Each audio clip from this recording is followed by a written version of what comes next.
My lord, I thought you'd be younger, Reuben Dorsey said, his voice laced with thinly veiled displeasure and a hint of mockery. As if what stood before him wasn't a person, but a shipment delivered in the wrong condition.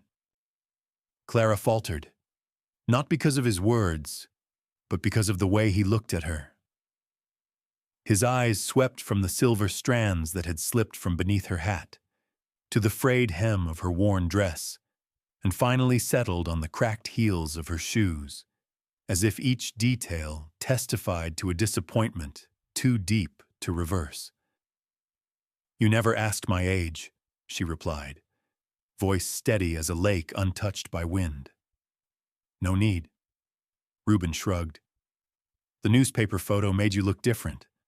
I thought maybe it was a printing error, but seeing you now, it's plain as day." From the saloon porch, a pack of young men burst into laughter, sharp and shrill like razors cutting through the wind. Clara didn't turn her head, didn't flinch. She stood still, eyes fixed on the man who had just stepped forward, only to reject her like a debt mistakenly claimed. "I sold everything I had to get here," she said, her voice soft but clear, like a chapel bell rung in the heat of a summer noon. "Then I'll pay your fare back," he replied, tipping his hat not in greeting, but to mark the end of a conversation that had never truly begun. He turned, clean, final, the way one closes a door they never meant to open again.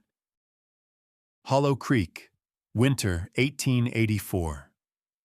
The wind crept along the train platform like the town itself was exhaling one final time before winter froze it solid. Dust broke into dry shards, clinging to hems, to skin, even to breath. Hollow Creek wasn't a place that welcomed you. It was where people came when they had nothing left to lose. Clara Wynn stepped down from the last railcar. One hand gripped the strap of an old canvas bag. The other steadied the brim of a hat tinted by the length of her journey. The blue dress she wore had once been a gentle shade of sky. Now it was a memory more than a color. The lace at her cuffs was threadbare. The hem had been restitched more than once. Clara knew every stitch. Her own hand had sewn them. A woman of 51, she carried no jewelry, no illusions, only a letter, folded in thirds, tucked into the breast pocket of her coat. The letter was handwritten, the paper softened at the creases. The penmanship was even, firm, like the writer had intended to keep emotion at arm's length. The man was named Reuben Dorsey, a rancher on the edge of town. He had reached out to her through a matrimonial column in the paper. "I need someone who can keep the fire," he wrote. "I don't need love, but I need trust. I need endurance. A woman who doesn't turn her back." Clara had wept when she first read it, not because it was beautiful, but because it didn't lie. But when the train exhaled one last breath and hissed away, there was no one waiting. She stood a while, longer than she needed to, then began to walk. The wind slapped the back of her neck. Her heels sank into the dirt. The last light of day scraped across the tilted porch roof of the general store, casting the shadow of a man standing beneath it. Reuben Dorsey was taller than she expected. His face was weathered, his hair the color of ash, wide-brimmed hat pulled low across his brow, but his eyes, those eyes cut sharp and cold. They swept across Clara's face, paused at the silver strands slipping from under her hat, drifted down the hunched curve in her back carved by years at the needle. Not a word of greeting. "I thought you'd be younger," he said. Clara stopped, not for the words, but the tone, like he was pointing out an error in an invoice, not speaking to a flesh-and-blood woman. "You never asked my age," she replied. "No need." He shrugged. I thought it was a printing mistake. Somewhere near the saloon porch, laughter broke out. Young men snickering like boys who'd seen a hen trip over her own feet. Clara didn't turn her head, didn't bow. The wind caught her skirt, pulling it sideways, revealing the cracked heel of her shoe. "You wrote you needed someone to keep the fire," she said. "I've kept fire for a family more than 30 years. I know what it takes to keep it from going out. I need someone who can give me sons," Reuben said, voice low and solid like a truth etched into wood. "You can't do that anymore." There was no lie in his words, but the way he said them, under that cold stare, with whistles drifting in from a distance, each vertebra inside her spine seemed to settle lower, chilled, and not by the weather. "I sold everything to get here," she said, her voice calm as lake water before the wind touches it. "I have nowhere to return to." "Then I'll pay your fare back." Reuben cut her off, lifting his hat, not in respect, but to end the conversation. He turned his back on her, clean, final, like pulling out a nail hammered into the wrong board. Clara remained, the platform empty, the train gone. She was the last one left in this town. No name, no welcome, no one to ask directions. One of the boys from the saloon porch called out with a laugh, "Need help with that bag, ma'am?" Clara tightened her grip on the strap, eyes still locked on where Reuben had vanished. No reply, no lowering of the head. The wind rose, dust curled around her hem.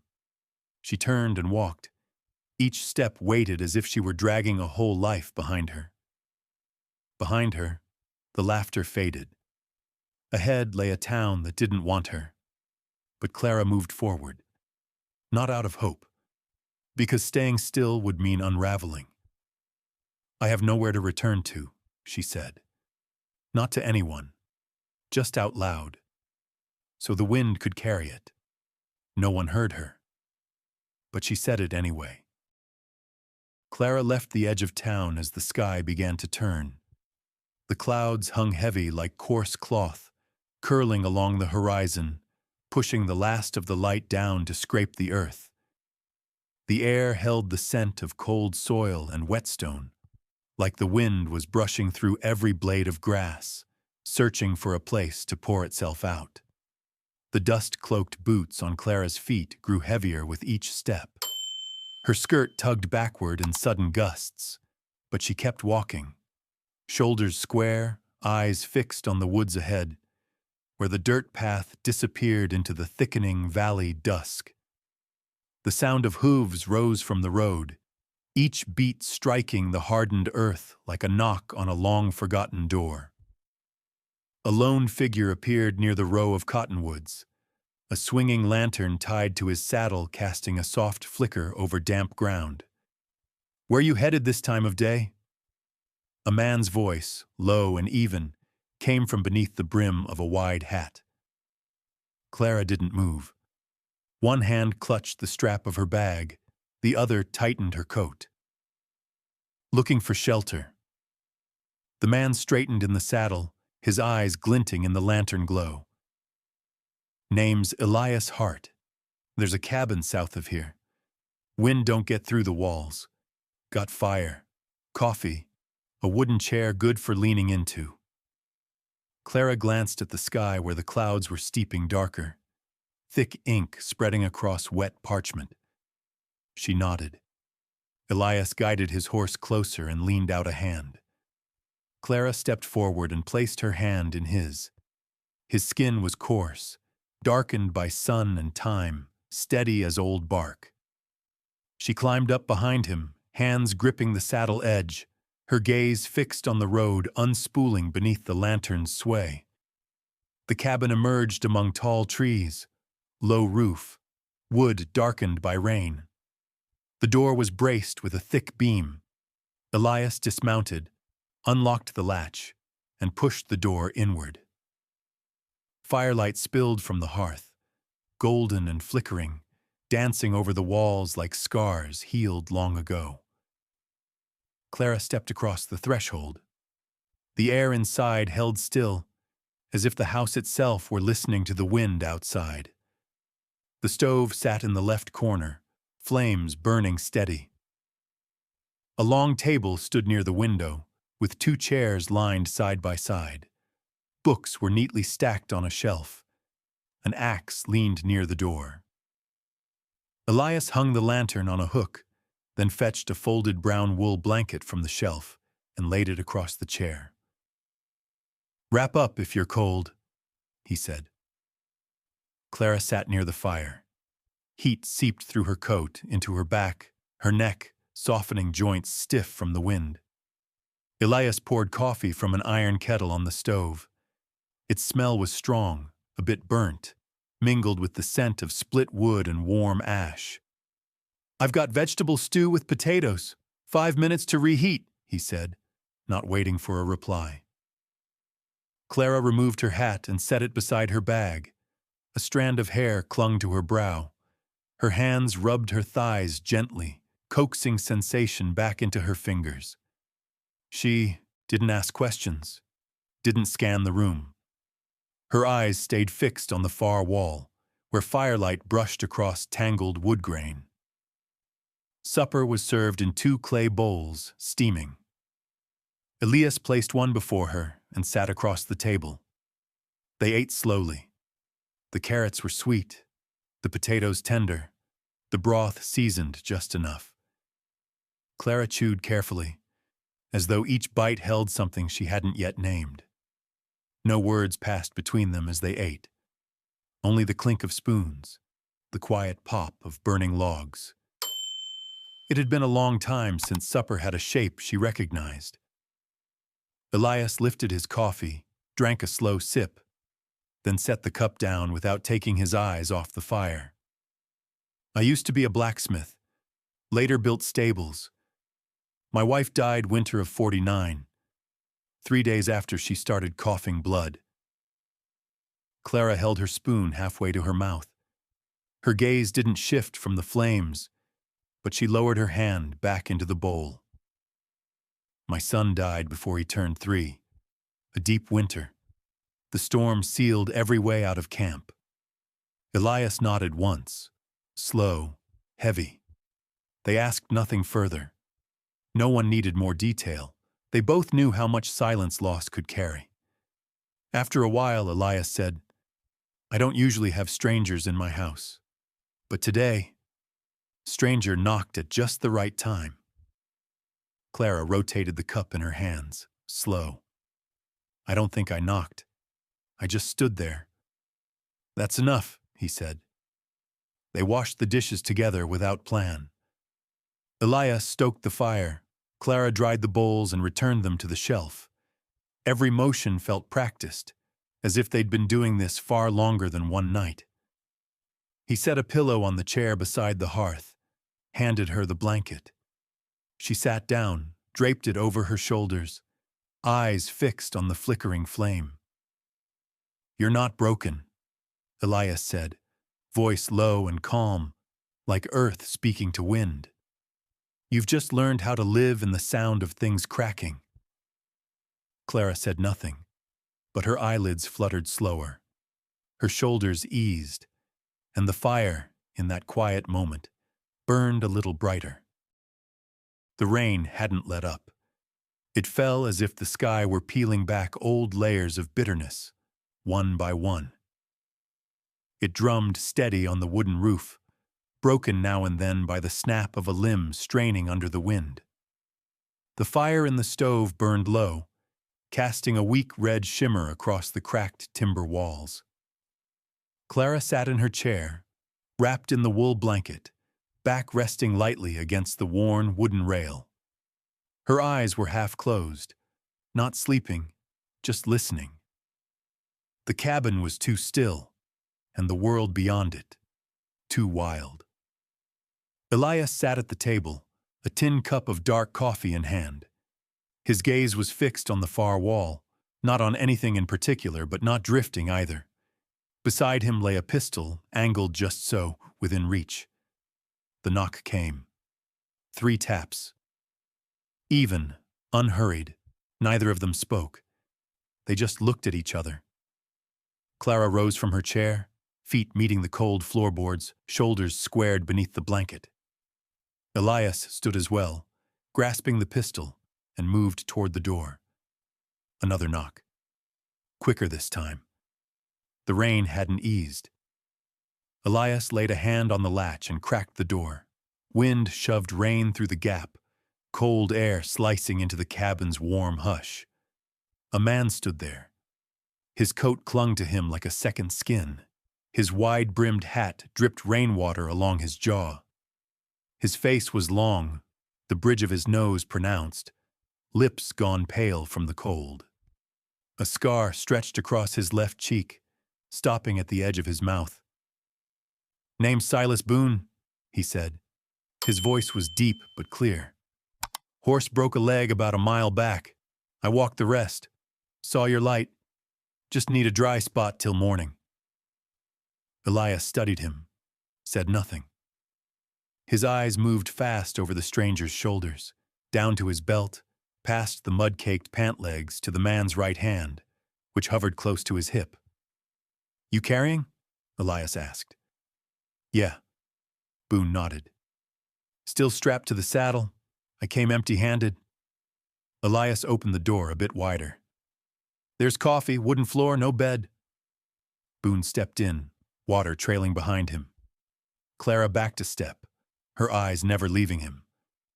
Boone shrugged off his coat and hung it near the door. Steam rose from his body like mist rising off earth after heavy rain.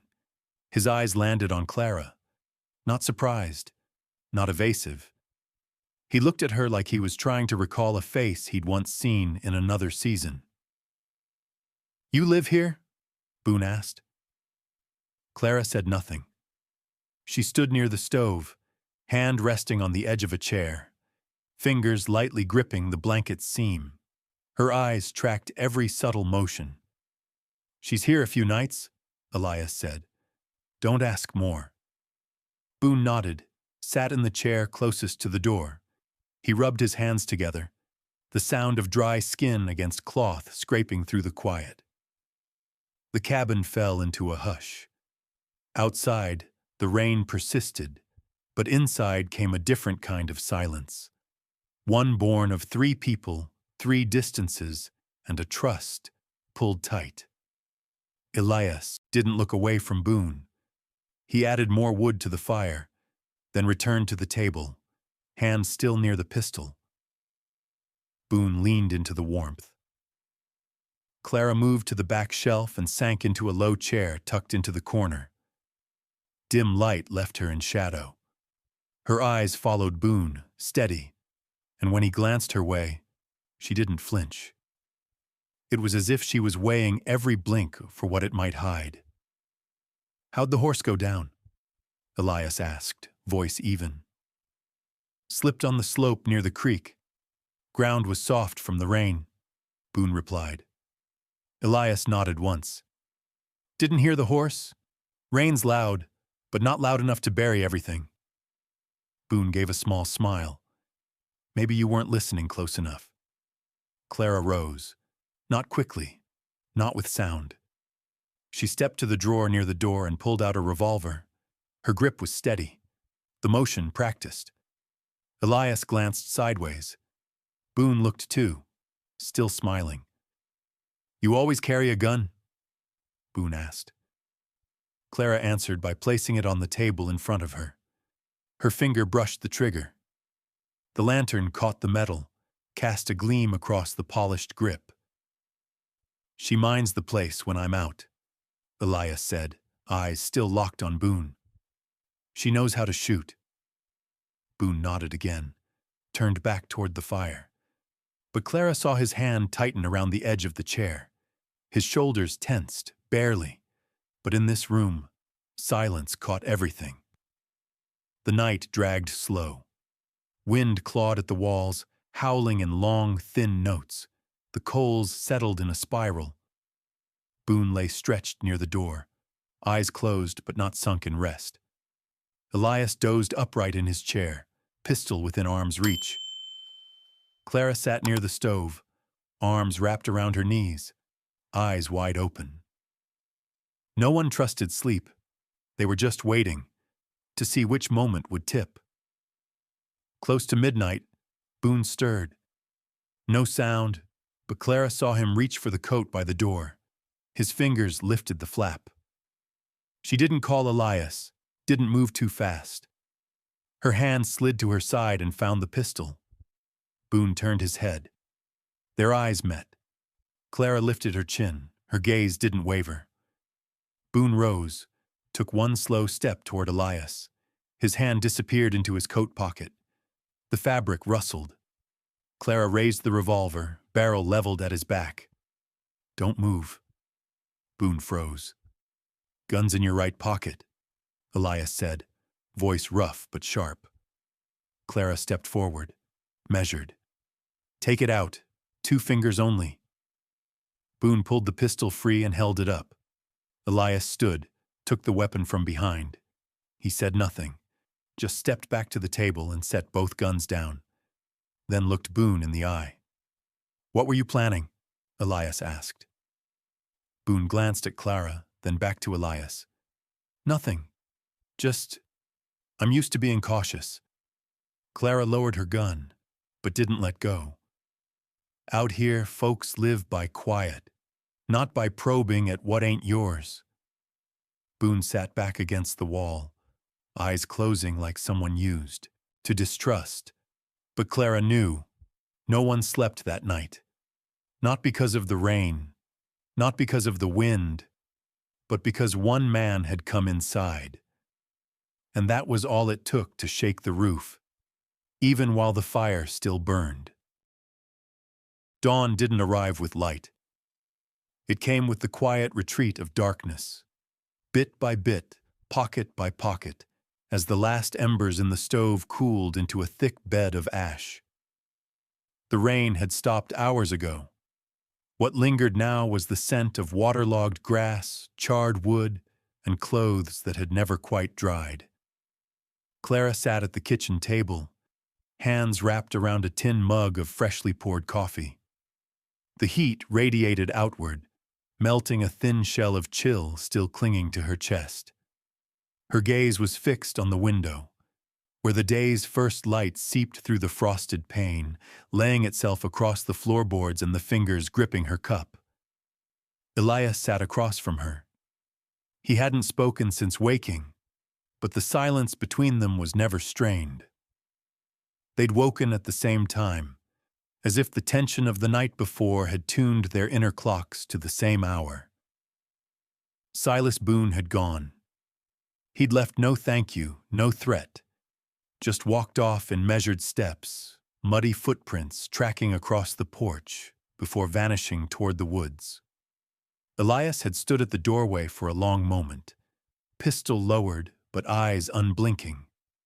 Clara had stood behind him, not near, not far, just close enough to reach him if things turned. But they didn't.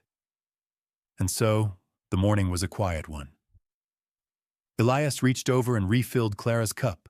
Steam curled up in soft spirals, tracing invisible paths across the scarred table.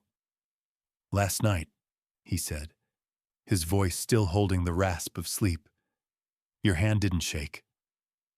Clara didn't answer right away. She lifted the cup, took a small sip, then set it down again. Her eyes stayed on the window, where morning light unfurled like flame catching on damp paper. "I don't know that it didn't shake," she said, "but I knew I couldn't let it." Elias nodded, his hands folded together on the table, still as stone after frost. "You done that before?" Clara shook her head. "I've kept quiet, for years. Quiet when I was insulted. Quiet when I was left. Quiet when I was treated like weight someone regretted carrying." She paused. Her eyes drifted from the window back to him. "Last night was the first time I felt like I had a voice, without having to raise it." They sat in silence again. The coffee cooled in their cups. Ash in the stove settled in soft layers. Outside, birds began calling to each other. Faint chirps, distant, like the world had no idea the cabin had been pulled so taut the night before it could have snapped. Elias rose, fetched wood from the corner, and fed the stove. The match flared, its light painting his face in red strokes, catching every crease along his eyes and brow. When the fire bloomed again, Clara noticed him roll up his sleeve. A long, narrow scar marked his wrist, thin as a blade that had lived there too long to forget. He sat again, eyes watching the fire. "You staying?" The question landed like a small stone dropped into still water, gentle, but the ripples ran wide. Clara stayed still. Her hand gripped the mug again. She'd heard many things in her life, promises, apologies, invitations, but never that. Not from her former husband, not from her father, not from any man who believed her presence was duty, not choice. "Before," she said slowly, "I went because I was told to. I stayed because no one believed I could leave. No one ever asked if I wanted to be somewhere." Elias didn't reply, but he looked at her, not with expectation, not with pressure. Just looked, like someone waiting for sunlight to break through cloud without calling it hope. Clara looked back, for the first time really looking at the man in front of her. Morning light caught the flicker of fire on his cheek, revealing the lines time had carved, but also something solid and quiet beneath them. "I'll stay," she said, "at least until the hard cold comes, and until I know where I really am." Elias nodded. He didn't smile, but in his eyes something shifted, just barely, like a spark catching on that first piece of kindling. Not yet a flame, but enough to know it wouldn't go out.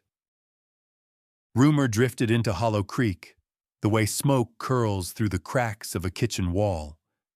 No one saw the moment it arrived, but by the time folks noticed, the scent had already settled into every cloth seam, every door frame, every morning greeting. They said Elias Hart had a woman in his house. Some whispered she was a distant cousin. Others guessed a widow seeking shelter. But most, with grins half mean and half amused, chimed in, "Old woodsman finally needed someone to warm up his stew." Clara knew. Elias knew. Neither said a word. They stacked wood, patched the roof, stirred the soup, changed the horse trough water, as if the cabin itself had learned to breathe with them. Each did their share. No asking. No counting. Then one morning, while Clara was folding rags on the kitchen shelf, Elias spoke from the porch. "There's a harvest dance this Saturday." Clara folded the cloth slowly. "I heard." He stepped inside, carrying the dry scent of wind and pine sap. "Would you like to go?" She turned. "For what?" Elias didn't answer right away. He pulled off his gloves, set them on the table. "Not for anything, just because I want to go with you." Clara stood still. Her hand rested on the half-folded fabric. Her eyes wandered past the window, where wild hens were scratching in the grass. After a pause, she spoke softly. "No one's invited me anywhere in a long time." Elias nodded. "Then let me be the one who does." Clara stood before the small, crooked mirror nailed into the cabin wall.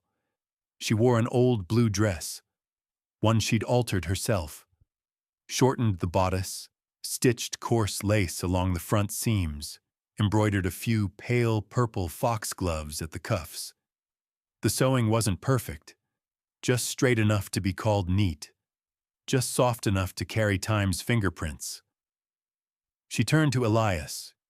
He was buttoning his shirt, but his hands paused when he saw her. "This is the best dress I have," Clara said. Her voice held neither pride nor apology, just fact, like the sun rising in the east. Elias looked at her for a long while, His eyes didn't flinch, didn't count wrinkles, didn't scan for flaws. He looked like a man trying to memorize a shape in case it vanished tomorrow, and he needed to prove to himself it had ever been real. "It suits you," he said. "Not because of the color, but because of the way you stand in it." Clara nodded gently, then pulled the sleeve down over the faint scar on her wrist. Not to hide it, just to walk a little cleaner. They rode into town together. Hollow Creek was livelier than usual. Paper lanterns strung along porch rails, the smell of pies drifting from the corner bakery, the distant hum of fiddles rising from the hall. When they stepped through the main doors, Clara felt the air shift. Conversations stalled mid-word. Drinks hovered mid-air. Every glance landed like a hammer. Less from curiosity than from a prejudice confirmed.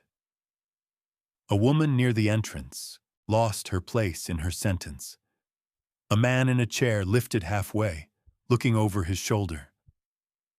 Two young girls leaned close, whispering, eyes traveling from Clara's dress to her hair to the boots she'd polished with care. "That's her? The one staying with Old Man Hart? Looks older than I figured. But not bad. Did you see him holding her hand?" Elias didn't let go. Nor did he squeeze. His hand simply rested around hers, like something once lost, now found, and no longer needing to be hidden. A woman by the dessert table shook her head and whispered to her friend, "Nearly 60 and still wearing dresses like that." Her companion answered more quietly, "I don't know anyone else brave enough to walk into this room like she just did." A cluster of men by the window watched her, some with smirks, some with eyes that dulled into silence. Elias Hart brought someone. First time in ages. Man's got taste. Elias squeezed her hand, said nothing, just held it, tight enough to bring warmth back into her palm. The music kept playing. Couples spun and stepped, their feet weaving like flowing water. No one greeted Elias. No one approached Clara. But they kept walking, through the crowd, through the wind-like whispers brushing the nape of her neck. Elias turned to her. "You want to dance?" Clara smiled. Not wide, but enough to soften a mouth that had long known how to press itself quiet. "I don't remember the steps." "Neither do I," Elias said. "But we'll go anyway." They stepped onto the floor. The lanterns overhead swayed in the breeze, casting their shadows across the ceiling like spirits drawn by living hands. Their steps were uneven. Elias missed one beat. Clara stepped on his toe once, but neither laughed, neither stopped. Among the young, among the eyes that once mocked, two people no longer knew found something others had never been taught to hold. A quiet steadiness in walking together. No one said much afterward, but they watched, and in watching, they saw. A woman once rejected at a train station now crossing a room with shoulders unbowed, with a hand held not out of obligation, but out of choice. Elias leaned close and murmured, "You all right?" Clara looked around, at every old face, every old wound flung at her like knives, and then back at him. "No one gave me a place," she said. "I walked into it myself." The music still played, steady as a spring running underground. It didn't stop just because one man stepped into the room, but Clara felt the shift, not in the rhythm, but in the air itself. She was standing on the porch, taking a long breath to quiet the echoes left behind on the dance floor, when the sound of slow, heavy footsteps rose behind her. She didn't have to turn. It wasn't Elias, and it wasn't anyone from Hollow Creek. A man's voice spoke, low but sharpened by a lifetime of giving orders. "Clara." She turned. Reuben Dorsey stood 3 paces away, His shirt was neatly pressed, collar dusted from the road. He held his hat in one hand, his hair combed back with deliberate care. His gaze fixed on her, not drifting past this time, but holding, as if reassessing something he once discarded. "I didn't expect to see you here," Clara said. "I came to make things right." Reuben reached into his coat and pulled out a neatly folded paper. "Marriage license, 2 witnesses, I'm ready." "You came because I stopped waiting," Clara interrupted. "Not because you realized you were wrong." Reuben stepped closer. "I know I handled it poorly, but I thought, if I make it right now, it's not too late." "Too late for who?" Her voice was calm even. "For you? Or for your pride? Now that people can see I've been chosen by someone else?" "He's a recluse," Reuben snapped. "What do you know about him? A woman like you." His eyes swept down her frame once more. "Shouldn't settle beneath herself." Clara stepped out from the shadow of the porch into the lantern light, where everyone inside the hall could see. Her skirt fanned gently with each step. Heads turned again. The same ones that had watched her walk in beside Elias now swiveled once more. "You didn't come back for love," Clara said, voice carrying like nails driven into floorboards. "You came back because I'm not beneath you anymore." Reuben flushed. "You're making a fool of yourself." She raised her hand. "Be quiet. Last time I let you walk away. This time I won't let you define me." The room filled with murmurs, soft as rustling leaves but rising. Reuben stepped forward, arm reaching to snatch the paper back, only to be stopped by another hand. "Elias." He stepped from the crowd, unarmed, eyes steady on Reuben. "You have a document, but I have reason." "I have rights," Reuben hissed. Elias answered, voice low and honed like whetstone. "Clara is not a thing to be owned." Reuben stiffened, hand twitching like he might shove Elias aside. But Elias stood his ground, unmoved. The moment hung taut, then Reuben's arm dropped. He let go. The paper hit the floor. His eyes were wide, not with fury, but with the stunned hollowness of a man who's lost everything and still doesn't know how. He turned away. No one called after him. The doors of the hall slammed shut behind him. Clara stood in the light, surrounded by the very people who had once whispered, once pointed. No one said a word now.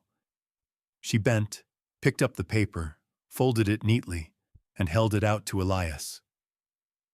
"I don't need this," she said softly. "I just need someone who sees me and doesn't try to turn me into someone else." Elias reached for her hand. She took it, not because she needed support, but because she wanted to walk forward with someone beside her. The late summer wind threaded its way through the willow rows, whispering like someone remembering the ones long forgotten. The sunset wasn't golden like the paintings promised. It settled like old honey on the porch rails, warm enough to make a person linger instead of leaving.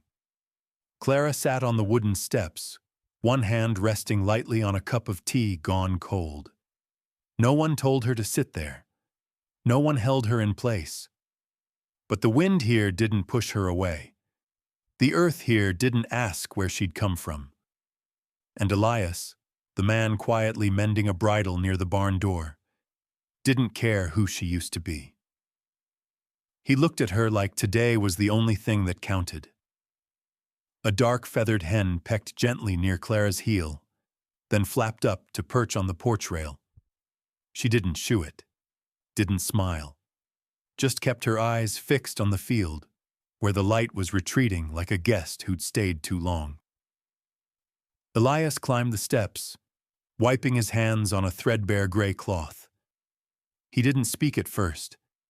Then, after standing there just long enough for her to know he was thinking something through, he held something out.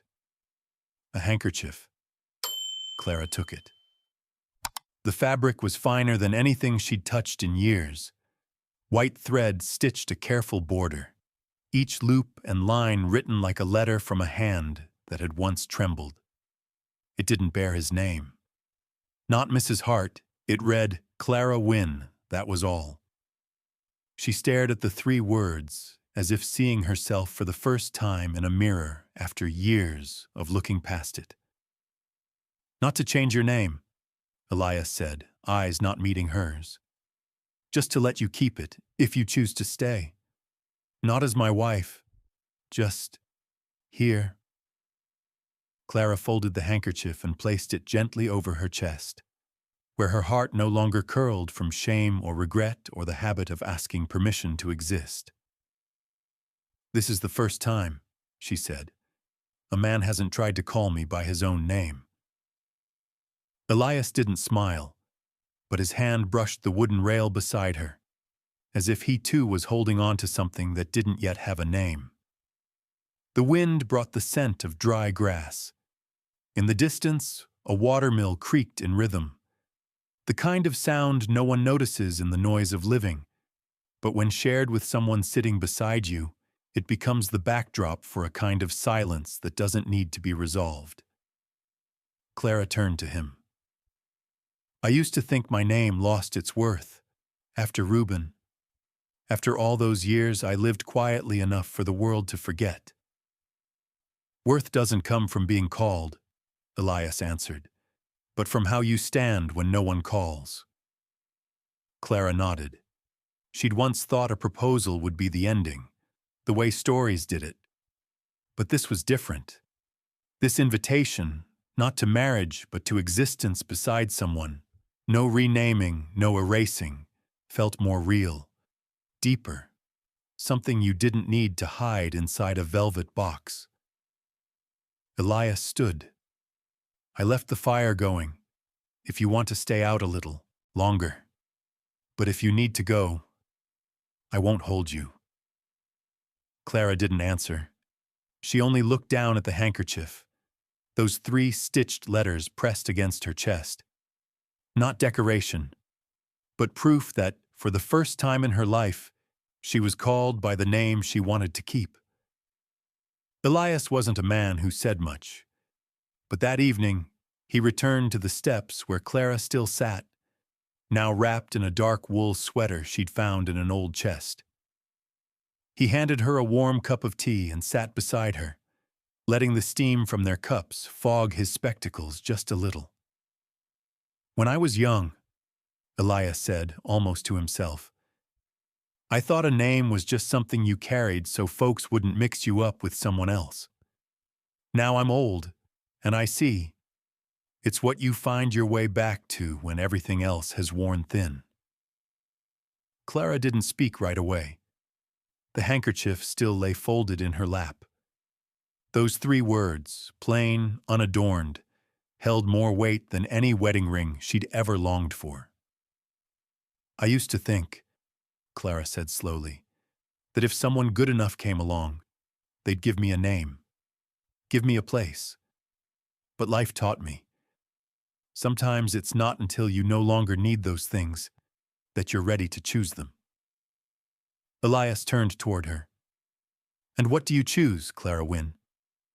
To stay, she said, but not as a chapter in your story. I want to write the next part alongside you, with my own hand. They stayed there until darkness settled completely, until only the chirp of crickets and the low flicker of kitchen fire remained. If this story made you pause, leave a trace of kindness in the comments.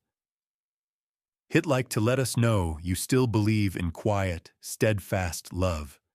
And don't forget to subscribe to Wild West Love Echoes, where hearts once overlooked finally get seen and called by the name that's always been theirs. If this story settled in your heart like dust on a windowsill, we'd be mighty grateful if you gave it a like, hit that subscribe button, and maybe left a comment telling us what it made you feel. Here at Wild West Love Echoes, We tell the kind of stories that don't shout. They stay quiet in your chest long after the tale ends. Every word you share helps us carry these echoes a little farther down the trail,